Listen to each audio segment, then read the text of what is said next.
tiene que ver con el anteproyecto de ley que endurece las penas contra aquellas personas que hayan sido pilladas infraganti metiendo la mano en la lata, robando, etcétera. Y con Gabriel Villalba coincidíamos en este aspecto. Una reforma penal siempre tiene que ser una reforma dentro del Estado de Derecho. Si tú vulneras los derechos humanos, entonces esa reforma se convierte en una medida draconiana, drástica, totalitaria y arbitraria que atenta contra los derechos humanos. Sé que mucha gente en estos momentos dirá, no, hay que ser como Bukele y meterlos a todos en cana, meterlos a todos en la cárcel. Y yo les digo a esas personas, es muy difícil que se entienda que hay derechos humanos también para quienes cometen delitos. Suena a contradicción, pero hemos evolucionado 400, 500 años en el derecho para entender que los derechos humanos son una ley universal que están por encima del derecho penal, del derecho canónico y de los diferentes tipos de aplicación y de jurisprudencia que hay en el mundo. No sé si coincide conmigo, César, podemos debatirlo, estamos encantados. He llegado hace 30 segundos y escucho solamente esta síntesis que haces, Ramón, y por supuesto estoy de acuerdo, totalmente de acuerdo.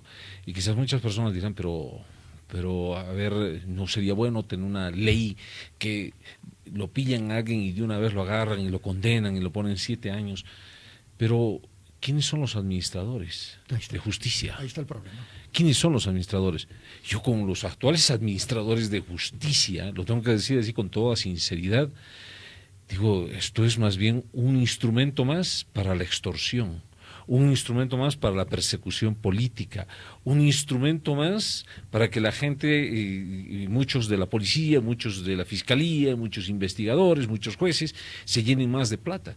Porque en Bolivia no hay justicia, es decir, leyes tenemos, ¿sí? Hay un código penal, hay código de procedimiento penal, tenemos constitución política del Estado y una infinidad de leyes, pero ¿quién las cumple en Bolivia? ¿Quién las cumple en Bolivia? No las cumplen. Entonces estamos queriendo aumentarle más leyes para darle más herramientas y más instrumentos para la extorsión. Yo recuerdo, Ramón, participé en un encuentro que eran de abogados, yo no soy abogado, sí, pero me interesa mucho el tema de la justicia, más aún después de que sufrí persecución política. No, más aún de lo que le está pasando. Y ahora, claro, pero lo sufrí el 2019, ahora se repite la historia con el gobierno del presidente Arce, es persecución política, interesado en estos temas, y era una reunión donde había gente de varios países, entre ellos había un norteamericano. ¿Sí? Y el norteamericano dice, nosotros hemos estudiado la situación de Bolivia y la estamos comparando con Estados Unidos. Y dice, sí, con toda claridad, dice, ¿saben? Tenemos una gran diferencia. En Estados Unidos tenemos leyes flexibles de cumplimiento estricto. En Bolivia, ustedes tienen leyes estrictas de cumplimiento flexible, por no decirnos de otra forma, no las cumplen sus leyes. Entonces aquí puede salir el que quiere ser Bukele, o quieren decirnos que ahora no le van a meter la mano a otro lado, pero si nos meten la mano la propia policía, ¿sí? Es decir, para que no te metan la mano, para que no se apropien de lo ajeno. La ley, ¿cómo se llama? Ahorita recordame, es el proyecto de ley, le pusieron un nombre. Sí, lo ajeno no se toca. Exacto. Lo ajeno no se toca. No se llama así, sino que ese es el eslogan. El eslogan, lo ajeno no se toca. Así le pusieron, pero la ley de lo ajeno no se toca. Yo le digo al presidente Arce, suena muy bonito, lo ajeno no se toca, pero también la libertad de la gente no se toca. La dignidad de la gente no se toca. La seguridad de la gente no se toca. Y lo que está haciendo el presidente Arce a través de sus ministerios, en una persecución política, en un estado de no derecho, en un estado donde no existe justicia y donde no existe independencia de poderes, más bien hay un terrorismo de Estado, más bien hay persecución política, y vienen a plantearnos una ley de lo ajeno no se toca. Yo digo, por favor, no toque la dignidad de la gente, no toque la seguridad de la gente, no toque la libertad de la gente, no toque la vida de la gente, ¿sí? Porque eso es sagrado, son derechos, y deberían plantear una ley de revolución de la justicia. Revolución de la justicia. Les recuerdo que no hace demasiado tiempo el grupo de abogados independientes planteaba lo que usted está diciendo. y quedó absolutamente nada. No, ellos plantearon una reforma. Bueno, Reforma que para mí quedaba... vamos a ver, es que porque tocaban solamente una cosita y otra cosita. No, cuando hablamos de la revolución de la justicia hay que tocar incluso la Constitución política del Estado. ¿Sí? Y hay que hacer... Es que pretende usted abrir la Constitución, ir a una asamblea constituyente de nuevo y el proceso se alargaría durante mucho tiempo, ¿me entiendes? Es que la Constitución ya nos cerró, nos puso candados. Entonces, al final, si no la abrimos, la Constitución, para hacer una revolución de la justicia, lo que vamos a hacer van a ser simples remaches, ¿sí? Y no nos va a servir. Entonces, vamos a tener que plantear pero una revolución de la justicia que significa hacer transformaciones sustanciales en el Tribunal Constitucional, que hay que decirle, señor, usted no se puede meter en otros órganos, no le puede con resoluciones hacer cambiar lo que hacen otros órganos del Estado, como está ocurriendo en este momento. Si usted tiene que velar que se cumpla la Constitución y más nada, no tiene por qué estar dando instrucciones a otros. Tribunales Supremos de Justicia, Fiscalía General del Estado, Policía Boliviana y también la propia sociedad. Tenemos que adecuarnos todos. Queremos justicia, sí, pero somos los primeros y que cuando hay algún problema estamos queriendo pasar un billete por debajo para que nuestro proceso no prospere. Por eso yo digo, en Bolivia no hay un sistema de justicia, hay un mercado de la injusticia. Lo pueden pillar infragante en la calle, al asesino con el muerto ahí, la sangre en su cuerpo, tiene el arma en sus manos, todo está, ¿no? ¿Y saben qué? Con algo de billete ese señor se libera. ¿Sí? Así funciona la justicia en nuestro país. Entonces, obviamente necesitamos hacer una revolución de la justicia. Es interesante el planteamiento, la revolución de la justicia, pero qué importante es la sociedad civil en estos momentos, ¿no? Es decir, si lo dice un miembro de la sociedad civil como usted, es muy probable que llegue a la gente y la gente diga, caramba, sí. Cuando esto viene de la boca de un político, la gente empieza a dudar. ¿Qué es lo que marca la diferencia, César? A su criterio. Es muy buena la pregunta, Ramón, porque yo estoy ya desde el 2019 en este proceso de tratar de instalar en la sociedad lo que yo denomino el poder ciudadano. Somos los ciudadanos, el soberano es el pueblo, el que pone las autoridades. Y es el soberano el que también debía sacar las autoridades. Es el soberano el que le dice, votemos o no votemos por esta gente, lo volvemos a elegir o no lo volvemos a elegir. Es el soberano el que debía empujar a las autoridades a que hagan cosas en beneficio de la sociedad. Un tema, la revolución de la justicia, ¿cierto? Pero si nos quedamos en nuestro sitio cómodos. Lo que le llaman zona de confort, ¿no? La zona de no queremos salir ahí, ¿no? Si yo salgo me van a molestar una serie de cosas. Y lo peor, ¿saben qué ocurre, Ramón? Que yo salgo reclamando por la persecución política, por ejemplo, que estoy sufriendo ahora, y hay gente que me pone en comentarios y me dicen, prueba de tu propia medicina. No, así me escriben, ¿no? ¿Por qué no dijiste eso antes, cuando también durante el gobierno de Evo Morales hacían lo mismo? Yo les pregunto a los señores, para empezar, yo no he sido ministro de Justicia, ni he sido fiscal, ni he sido juez, ni he sido abogado, ni nada por el estilo, para decir que yo he perseguido a alguien y lo he metido a la cárcel injustamente. Segundo, no he tenido ninguna orientación de decir, a este metamos a la cárcel, para nada. Por tanto, no tiene nada que ver conmigo.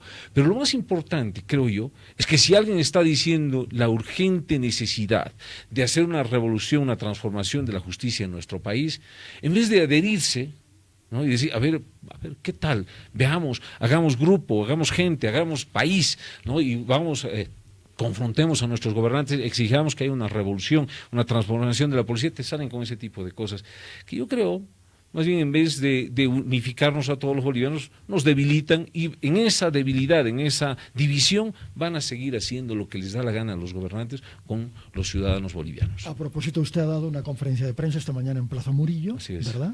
Sí. Muy potente todo lo que se ha dicho. Bueno, en realidad yo he planteado que en Bolivia no hay independencia de poderes, ¿sí? No hay independencia de poderes, y por esa razón yo esta mañana con argumentos sólidos lo definía de esta manera. Después de haber sufrido una persecución política del gobierno nacional del presidente Arce a través del Ministerio de Gobierno, en una conferencia de prensa donde me han señalado a mí que yo soy cabecilla de una organización criminal, que estamos armando organizaciones a nivel, decir, dándoles armas a diferentes grupos en el país para generar inestabilidad en el país. O sea, se lo está acusando de terrorismo, porque lo que Por usted supuesto. está definiendo es el tipo penal de terrorismo. Sí, básicamente es eso. Entonces, y sin ninguna prueba, simplemente con una captura de pantalla del celular para decir, se habían comunicado con César Dosweiler, pero no había pasado absolutamente nada. Entonces, lo decimos y lo señalamos con esa claridad. Y entonces, digo, en realidad, si me quieren acusar de estar armando algo y armando grupos, pues sí, estamos trabajando y armando grupos, ¿sí? Dándole las armas de el conocimiento, dándole las armas de la posibilidad de que puedan plantear ideas, propuestas y proyectos, y a eso le tiene miedo el gobierno, porque no quiere gente que tenga conocimiento, no quiere gente que tenga ideas, que tenga propuestas, y en razón de eso iniciaron todo ese proceso de persecución.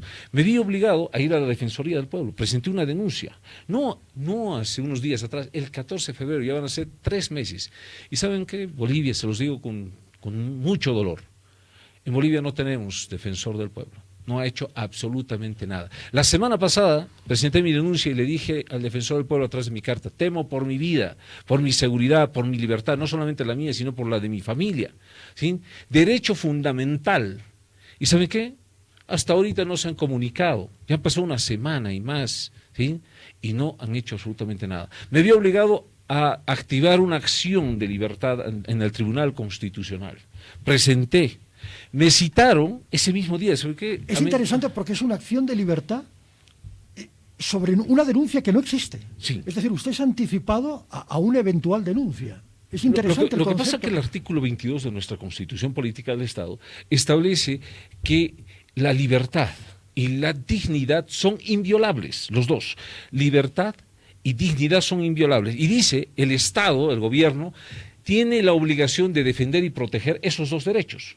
Pero si viene del Ministerio de Gobierno, más bien de cuidar y velar por mis derechos, los están vulnerando desde el Ministerio de Gobierno. Entonces yo presenté mi acción de libertad y lo triste es que el juez no nos dio la tutela a la acción de libertad utilizando los argumentos del abogado del Ministerio de Gobierno, así como lo estamos escuchando. Es decir, prácticamente parece que estaban conectados, llamada telefónica, y los mismos argumentos desde el Ministerio de Gobierno los utilizaron y dijeron, está pidiendo una acción de libertad por la libertad de prensa. Nunca lo dije eso.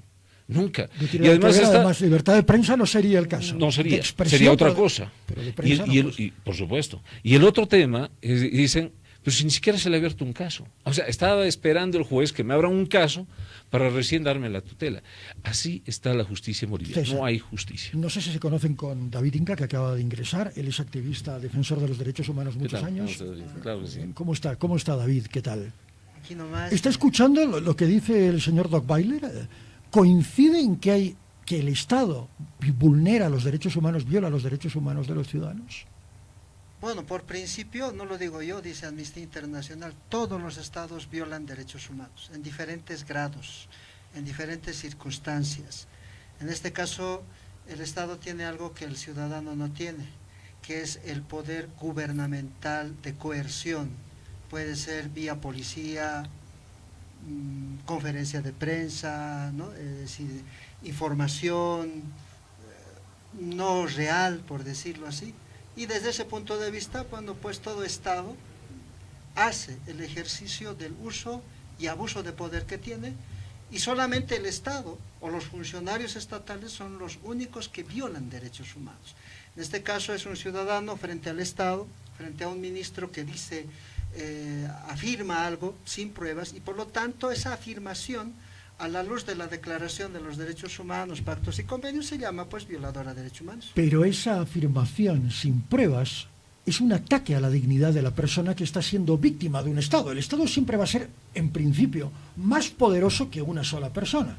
Claro. Pero si esa sola persona se le une otra, y otra, y otra, y otra, y forman un grupo de 10, y estamos hablando de un grupo social que considera que sus derechos están siendo vulnerados, ¿cómo se puede la gente defender ante un Estado que, por cierto, controla todos los poderes? Porque no existe independencia de poderes, David.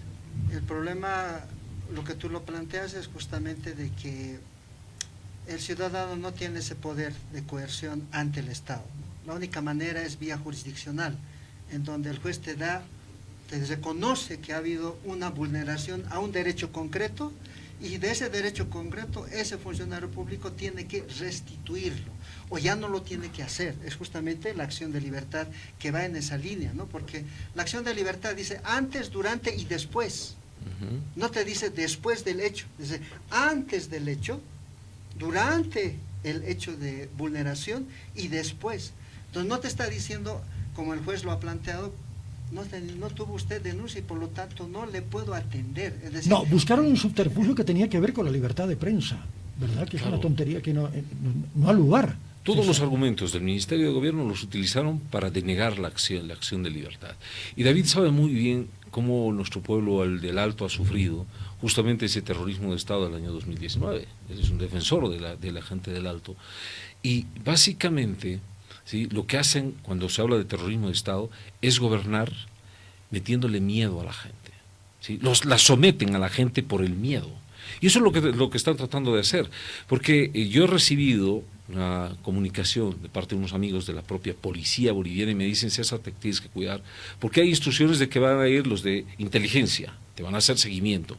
Y además te tienen que asustar, que tienen que atemorizar, te tienen que amedrentar. Entonces te van a mandar también la policía por ahí. Ya 2 veces en la puerta de la oficina, ¿sí?, estaba un carro de la policía, ¿sí?, tratando de amedrentarme. Pero en todo caso, ¿sí?, yo les tengo que decir a todos los bolivianos que a mí no me van a asustar, no me van a amedrentar, ¿cierto? Vamos a tener que seguir expresándonos, porque esto se trata no solamente de mi persona, se trata de todo el país que puede llegar a sufrir lo que yo estoy sufriendo, porque esa sentencia del Tribunal Constitucional, al decirle denegada la acción de libertad, significa que es una jurisprudencia para que el ministro de Gobierno haga lo que le dé la gana con cualquier boliviano. Es decir, lo puede presentar y decir: este es un delincuente, aquí está su foto y la prueba es que tiene aquí una fotito con esa persona, ¿sí? Y eso está prohibido, en el derecho internacional está prohibido, y eso lo ha hecho el ministro, y el Tribunal Constitucional ha dicho: es que es su derecho, así lo han dicho, y es su responsabilidad, como diciendo, es su derecho de denigrar, pisotear, mellar la dignidad y el honor de una persona. Es decir, eso es lo que ha ocurrido en un tribunal constitucional. ¿A usted también lo han apretado desde el Estado en algún momento, David? Bueno, es una pregunta medio... es tautológica, se responde a sí misma, ¿no? Sí, durante el gobierno de Evo Morales, durante el gobierno de Yanine, durante los anteriores gobiernos, es decir, la acción, el ser activista de derechos humanos implica de que sí hay detrás tuyo agentes estatales, ¿no? Ahora me han dicho que ya no es necesario agentes estatales, es decir, ya con las cámaras que hay de vigilancia, ¿no?, normal, con eso nomás ya te hacen el seguimiento y ya no es necesario tener uno atrás. Está diciendo que, como en una película de ciencia ficción, hay un dron sobrevolándolo a usted permanentemente, ¿o cómo? No dron, sino las cámaras de vigilancia que hay de tránsito, de sí, vigilancia. Pero... me han mostrado, ¿no? Mira, aquí estabas tal día aquí caminando. No, ¿quién le ha mostrado? Perdón, es que esto parece una broma, pero es bastante serio. ¿Quién le ha mostrado esas imágenes a usted? Si se puede decir, no pasa nada, ¿eh? Sí, ese era cuando me iba a quejar, cuando me detuvieron en la Plaza Murillo. Es cierto. Después yo fui a hacer la denuncia ahí de la misma Asamblea Legislativa, está del IDIPI, ¿sí? IDIPI, ¿qué es? Un poquito más. Sí, ahí, sí. Entonces tiene que ir a formalizar la denuncia. Muy bien, yo voy. Entonces viene un teniente, sí, de una estrellita teniente, eso es un teniente, y me dice: usted, antes que nada, estaba haciendo acciones de subversión. Yo le digo: ¿cómo? Pues mire, saca su celular y me muestra el celular dividido en 6 pantallitas. Interesante, ya, ¿no? De hecho, tecnológicamente es un avance, es un progreso. Yo he dicho: está bien, ¿no? Bien, muy bien. Así pueden 6 tomas. Identificar a cuál delincuente, pero a los activistas de derechos humanos, o puede ser un político. Yo digo, pues, ya no necesitan a gente atrás, adelante, al costado. Es decir, usted estaba aquí en la Plaza Bolivia, después se movilizó, subió hasta San Francisco y me mostraba aquí. Entonces, en todo esto, usted se ha encontrado con varias personas. ¿Quiénes eran esas personas? Yo, mira, no me acuerdo de cuándo sería eso, pero esto nosotros lo vamos a utilizar como justificación de que usted ha estado haciendo acciones con otras personas. Bueno, a mí me ha quedado interesante, así como película, es wow. Así que en este caso... Yo no lo tomaría como una anécdota, lo tomaría como una señal inequívoca de que... Pues... Es que ahora ya, es decir, yo creo que por el COVID se han tenido que adaptar a las nuevas tecnologías, y estas tecnologías han sido utilizadas tanto para hacer cosas interesantes, por ejemplo en el tema de cursos de universidad, ¿no? Clases, pero también han sido utilizadas para hacer el seguimiento hacia personas, en este caso sean políticos o activistas de derechos humanos. Se ha llegado al punto de que usted en su oficina ha instalado cámaras por todos lados. No, por supuesto, y es más, estoy instalando en mi casa, estoy instalando también algún equipo especial en el propio vehículo, porque estos amigos de la policía me han dicho, ten cuidado porque te pueden sembrar cualquier cosa, ¿cierto? Lo mismo que a David, lo persiguen y le dicen, ¿sabes qué? Te has juntado con un montón de gente y vamos a decir que esa gente con la que tú te has reunido estaban organizando algún desmadre, lo mismo que nos ha ocurrido a nosotros, ¿no? Y se inventan ese tipo de cosas. Y como tienen todo el poder del Estado, porque está la policía, están los investigadores, están los fiscales, están los jueces, entonces te quieren pisotear. Yo ahí quiero sacar algún par de reflexiones. David ha sufrido persecución política en varios gobiernos. Menciona el de Evo, menciona el de Giannini, menciona quizás el actual, el anteriores, actual, sí, perdón, David, una serie de matiz, cosas. ¿el actual también usted considera que lo está persiguiendo de algún modo? Perdón, César, que lo interrumpa, porque este es un matiz importante. De controlarme, sí, porque siempre piensan que ahora es interesante porque piensan que me estoy reuniendo con los evistas para hacerle la vida imposible a los arcistas, o me estoy reuniendo con Mesa, yo no sé en qué mesa me estoy reuniendo con Mesa, pero... Muy bien. ¿En esta mesa? En esta mesa. Entonces, se está reuniendo con esta mesa. Ojalá pudiera venir Carlos. Me gustaría. Claro, en esta mesa. Pero fíjate lo que acaba de decir, ¿no? Es cierto, es decir, a mí me han puesto en el lado de Vista, me ponen en el lado luchista, ahora me han puesto en el lado de la derecha, ahora soy de la nueva derecha. Y yo digo, si resucita Hitler, me ponen a su lado.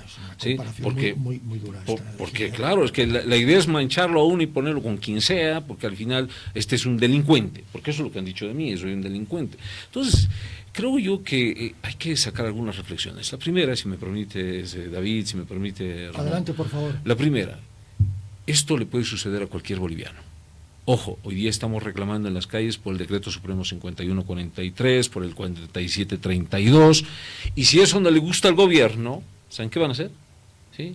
Le van a inventar cualquier cosita, van a decir que es terrorista, lo van a mostrar en las cámaras, le van a denigrar en su dignidad, le van a humillar su dignidad, van a poner su apellido y eso afecta a toda su familia, ¿sí? Va a salir en todos los medios de comunicación y después van a tener ustedes temor de algo que es legítimo, la gente puede reclamar, sea justo o no sea justo, tiene el derecho a salir en las calles. Y el segundo elemento importante, ¿sí? No sabemos la intensidad y cómo lo han utilizado diferentes gobiernos, pero voy a irme hasta el 82, ¿sí? De cuando recuperamos la democracia. Si este ha sido el instrumento que han utilizado diferentes gobiernos para someter al pueblo por el miedo, entonces los bolivianos, todos los ciudadanos tenemos que movilizarnos para que nunca más, y ese es un compromiso que yo lo adopté en el 2019, nunca más se utilice la justicia para perseguir a los adversarios políticos. Nunca más la justicia esté supeditada a las órdenes o instrucciones del gobierno, del Ejecutivo. Tiene que haber una verdadera independencia y la justicia tiene que moverse de acuerdo a lo que está establecido en nuestra Constitución Política del Estado y en nuestras leyes. Así lograremos realmente una transformación de nuestro país y, por supuesto, haremos un cambio cualitativo en nuestra democracia y en nuestro sistema de justicia. David, ¿cómo se puede iniciar una revolución para cambiar la justicia? Una reforma lo intentaron los juristas independientes, no les fue bien. ¿Cómo se puede hacer una revolución para cambiar la justicia, tomando en cuenta que el papel fundamental de la justicia es la prevalencia de los derechos humanos? Bueno, revolución así, en el concepto como revolución no creo. No, adelante, David, por favor. No es el sentido. Es decir, un acto, digamos, de cambio trascendental, ya lo ha planteado en los informes tanto de la GIEI, como también el último que salió, ¿no? Del tema de la situación justamente de justicia, que sacó la CIDH. Entonces ahí te está planteando que este es un tema de fondo, viene desde la creación del Estado, de la República. Entonces la academia forma así, ¿no? Es decir, a lo chicana, ¿no? Es decir, el docente tiene sus grupo de alumnos que son sus palaciegos y a los otros que no les gusta, y en ese sentido ya mete nomás el tema indirecto de que a este docente hay que encontrarle algo para acusarlo para que yo pueda aprobar, ¿no? Ahí ya entra ese mal juego jurídico, por decirlo así. Entonces viene desde la academia. Entonces aquí el tema no es cambiar a todos los magistrados, porque vas a poner a otros magistrados que han sido formados bajo la doctrina de la academia, que enseña a hacer estos actos de corrupción. Puede ser de cuello blanco, cuello negro, cualquier tipo de cuello, pero la cosa es que hay gente ahí que no hacen carrera del derecho, ¿no? Algunos sí hacen carrera en términos así real, pero otros pasan a la carrera, como quien dice, y lo importante es salir. Si antes salían con 6 años o 10 años de estudio, ahora salen en 4 años, mejor si salen licenciados en 2 años. Esa es la carrera, y cuando salen a la carrera ya no hay pues principios jurídicos, es decir, ahí ya no se habla de justicia, solamente se habla de la aplicación del derecho. El gran problema es que tenemos una distorsión en el concepto de administración de justicia. Por lo que usted dice, por lo que usted ha explicado perfectamente, César, yo agregaría esta suerte de ley Bukele que pretende convertir las cárceles todavía en un hotel para más delincuentes en vez de apostar por la rehabilitación y la reinserción social. No podemos tener un estado penitenciario, David. Yo quisiera que igualito lo hagan con las personas que hacen actos de corrupción. Por ejemplo, ¿no? Es decir, bueno, es que también el concepto de lo ajeno no se toca entraría ahí, claro, ¿o no? Parecería que con los discursos que han hecho, bueno, lamentablemente de dirigentes y organizaciones sociales han sido utilizados para justificar un proyecto de ley que va a ir en contra de derechos y garantías constitucionales, en el cual te dicen, bueno, pues este es reincidente, por lo tanto adentro, ¿no? Y 7 años, sin necesidad de previo proceso, y por lo tanto 7 años de saldo, o puede ser 9, y dependiendo yo creo que de la magnitud de lo que has robado, celular, ¿no? Puede ser una cartera, una gallina, un pan o una caja fuerte. Claro, ahora todos estos delitos ya están pues tipificados en el Código Penal. Por supuesto. ¿Ya? Lo que sí debería hacerse es entonces modificación del Código Penal para ampliar la pena, ¿no? Ya, respetando el debido proceso, pero aquí no están haciendo esto. Entonces, lo que dice el señor ahorita, ¿no? Es decir, a mí me pueden acusar de robo, aplicando este famoso proyecto, sí. Entonces, ha robado. Entonces, por lo tanto, va ni siquiera al fiscal, va al juez, y el juez dispone mis 7 años de detención sin derecho a defensa. Entonces, este proyecto de ley es atentatorio a los derechos humanos, a las garantías del debido proceso, a lo más importante, no me permiten ser escuchado. Entonces yo creo que ahí si bien Bukele ha ganado bajo este modelo en su país, ha sido en su país porque había características y circunstancias diferentes a lo que es las características del vivir boliviano en sí, ¿no? Tengo 30 segundos para cada uno, para ir cerrando. No, hablando ya de la ley, lo ajeno no se toca. Es una ley que no pasa un control de constitucionalidad, o sea que es, yo creo, una pantalla, es una cortina de humo ante unas circunstancias que se estaban viviendo, donde hemos tratado de evidenciar de que en Bolivia no hay Estado de Derecho, sino hay un terrorismo de Estado.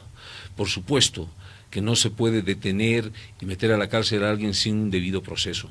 Y reitero, esa ley es una ley que les va a servir para más extorsión. Para más extorsión.